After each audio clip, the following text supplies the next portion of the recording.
afternoon, traders. Hopefully, everyone is having a good day. All three major indices down today. Now, before we get into the show, I really do want to thank all my subscribers. I really do appreciate you guys tuning in and watching. Okay, with that said, let's go into the one stock that we've been highlighting all week, and that is PEIX, Pacific Ethanol. So, if you remember from a few days ago, I did say Pacific was looking a little overbought. It was riding this upper Bollinger Band, and that usually portends a move eventually move lower, right? Because you can't stay in this overbought, um, you know, situation for very, very long, right? Without a little bit of a pullback. So now taking out yesterday's low today, now it looks like it is poised to want to move back down a little bit. So now remember, this would be your first line in the sand, this blue line right here, which is your 10 period SMA on the daily. So let's watch for tomorrow. Let's see if this takes out today's low tomorrow, and then we'll start targeting this 10 SMA.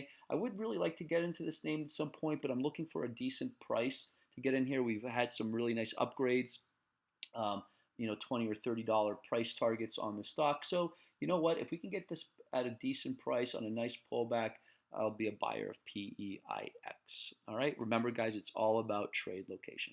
Okay, so let's go into the stocks that we do own, and the first one is AQST. AQST. So AQST is a little concerning, but again, if you look at the overall market, guys, no one's going to be immune to this sell-off today.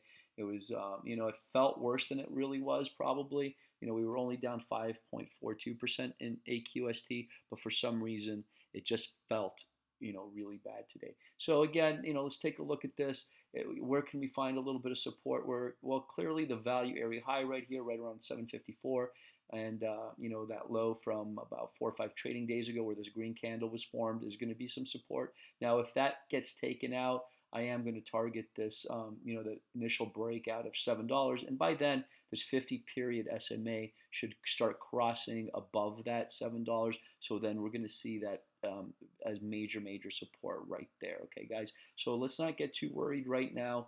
We don't want to see all our profits evaporate, but let's hold on and let's make some rational decisions, and not to be, not lose our heads too quickly on this. All right, guys. So that is AQST, still long since $6.45. Next stock that I do own is VUZI.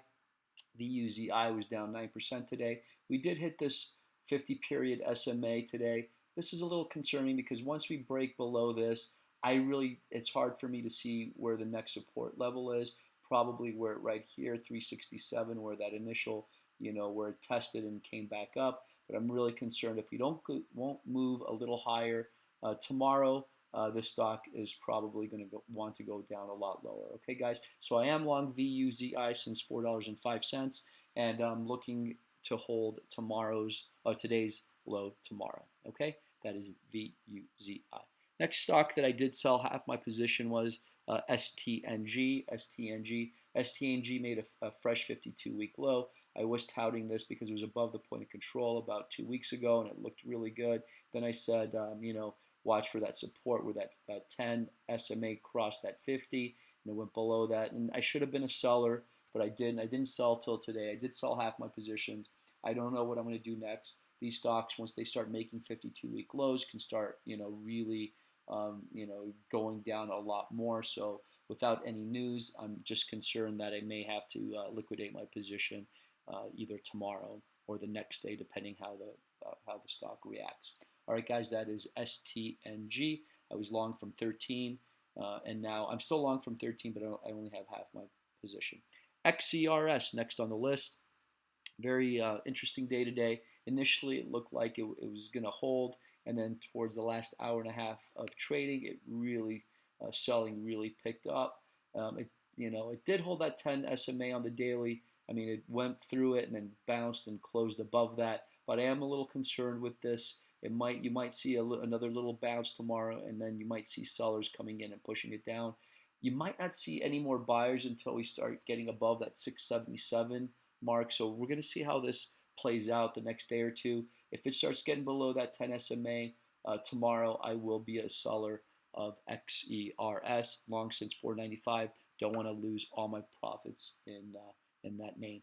Okay, next stock that we do own and I got in yesterday was SPPI. SPPI right here. I did get long after that first 30-minute candle on yesterday. And if you take a look at the chart, it did hold that 10 SMA right here. It's still above this value area high right here. So I'm still liking the setup right here. Hopefully we can get a little bit of bounce. I think if we can, we're going to start moving higher again. There'll be a lot of confidence in the name again, and then we can move much higher from here. Again, I am going to use this value area high and this midpoint Bollinger Band, which kind of intersect right there. So 426 will be at my out. I am long since $4.86. Next stock that I did buy yesterday as well was TOL, Toll Brothers. We had talked about it to be a buyer above the 30-minute candle, and that's what I did yesterday. So you take a look at it. It did still hold yesterday's low, which is extremely bullish. I'm hoping for a little rebound tomorrow. I'm going to watch that first 30-minute candle. That'll really give me an indication of how strong this stock will be. If we can hold today's low, great sign. If we could take out that first 30-minute candle on the upside, that's an even better sign since we're really close to that 486. 48.62 value area high. We get above that again, I believe we'll be making a 52-week high. Okay, that is TOL, long since 47.75. All right, guys, let me give you the three stocks that look decent going into tomorrow. First one's going to be HOME. Look, it's really hard right here. It's at this 50. The trade location, I really like it, and that's the setup I really do like. It made that 52-week high of about 2 or 3 weeks ago. Since then, it's sold off. Now it's holding pretty good at right here at this 50, closed right below it. So watch that first 30-minute candle. Again, we are above this value area high right here. You can see on the chart. So I'm going to watch that first 30-minute candle tomorrow. If it takes it on the upside, I will be a buyer, and then I will use this low right here of 1385 as my out, and that's the low of September 4th right here. Because the way I look at it, it made that low, bounced right up to 1762, just started selling off. Here you have some support at that 50, and now if it starts breaking below that 1389 area right there, that means all these traders in this time frame will be wrong and will probably going to bail on the stock and maybe want to bring this down to this value area high down here at that 981. But again, keep a tight stop tomorrow. Make sure to be a buyer above that first 30-minute candle and then sell if it takes it out on the downside. All right, guys, that is HOME. Next stock I do like going into tomorrow is TRUE. TRUE. Here we go again on TrueCar right here. Looks pretty good. We did hold that 10 SMA here, so I do like that. We're above this value area high right here. I also like that. And you know what? We're not very far from this 52-week high right here of 647. So watch that first 30-minute candle. Be a buyer above that first 30-minute.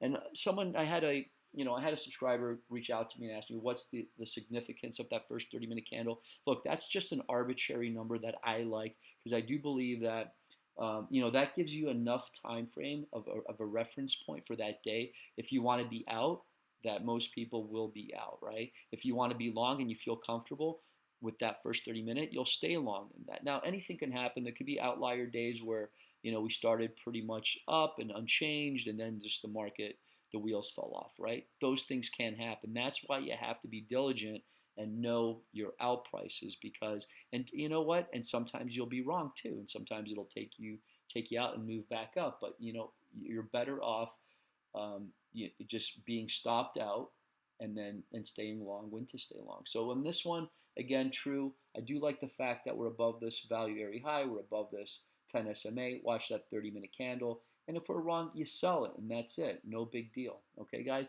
TRUE. Be long after that first 30-minute candle. All right, last stock that looks pretty good. Since this COVID thing is back in the news and it's creating havoc, I think APT, there's a great risk-reward setup on this stock. If you take a look at it, they had great earnings of 46 cents a while back, and then it kind of just teetered because I think that whole COVID news was going away. Now it's kind of back in the news, and they manufacture masks here in the U.S. This could be a great time to buy this stock. We're above this point of control on the daily right here.